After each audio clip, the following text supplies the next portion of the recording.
आज की कहानी शिक्षात्मक है। एक गांव में एक परिवार रहता था जिसमें एक पति और पत्नी थे। पति किसान था और बिल्कुल सीधा साधा था, जबकि पत्नी भोली भाली तो थी, लेकिन वह किसी भी बात को अपने पेट में नहीं रख पाती थी।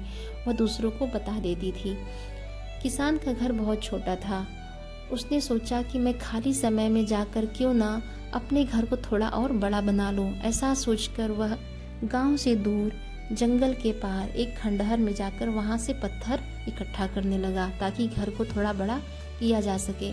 तभी एक दिन खोदते खोदते उसे एक कलश दिखाई दिया, और जब उसने कलश को खोल कर देखा तो उसमें बहुत सारे सोना चांदी और हीरे मोती तथा जवाहरात भरे हुए थे, जिसे देखकर वह बड़ा ही प्रसन्न हुआ। लेकिन वह मन ही मन डर गया।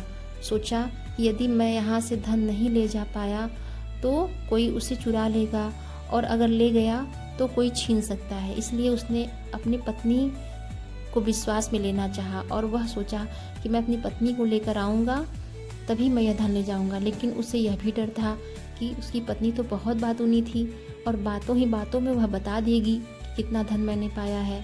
ऐसा सोचकर उसने एक समस्या का हल ढूंढा, और दूसरे दिन वह बाजार गया। वहाँ से वह मछली और पूड़ियाँ खरीद कर लाया, और दोपहर में ले आकर उसी रास्ते पर जगह जगह पूड़ियाँ और मछलियाँ लटका दिया। और दोपहर बाद जब वह घर पहुँचा तो उसने अपनी पत्नी से तैयार होकर मकान बनाने के लिए निकाले गए पत्थर को लाने के लिए वहाँ चलने को कहा। पत्नी ने सवाल किया, अब तो शाम होने वाली है, कल दिन में जाएंगे।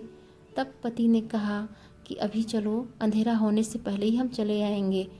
रास्ते में पति ने अपनी पत्नी को एक जगह लगे मकड़ी के जाली की तरफ देखने को कहा।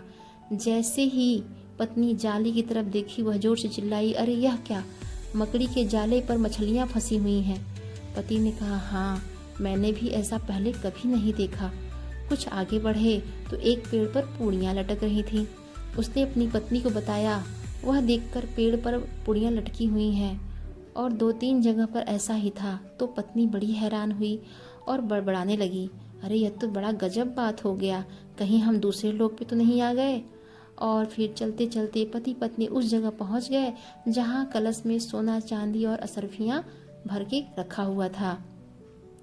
उन दोनों ने खुदाई की और उस धन से भरे कलश को थैले में डालकर घर ले आए।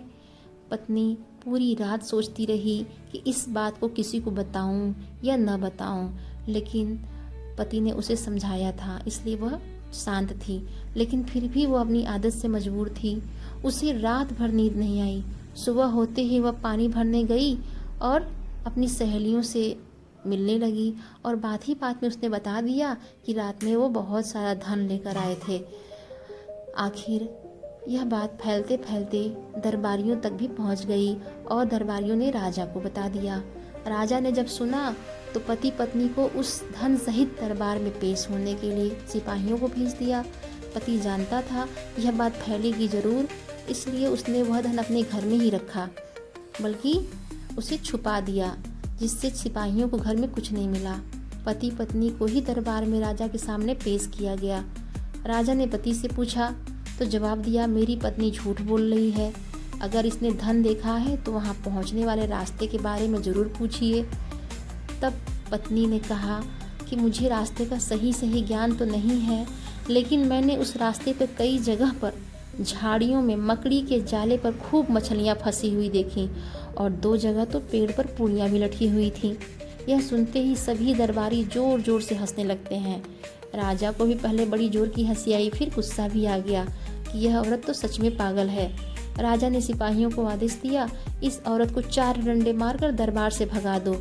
बिना मतलब के यह दरबार का समय नुकसान कर रही है। पति अपनी तरकीब पर मन ही मन प्रसन्न हुआ। धन भी सुरक्षित बच गया और पत्नी को सबक भी मिल गया। उसके बाद उसकी पत्नी ने कसम खाई, अब मैं कभी अपने घर का भेद किसी से नहीं बताऊंगी। तो शिक्षा यह मिलती है इस कहानी से कि हमेशा बातें छुपा कर रखनी चाहिए, हर बात सबसे नहीं बतानी चाहिए। धन्यवाद।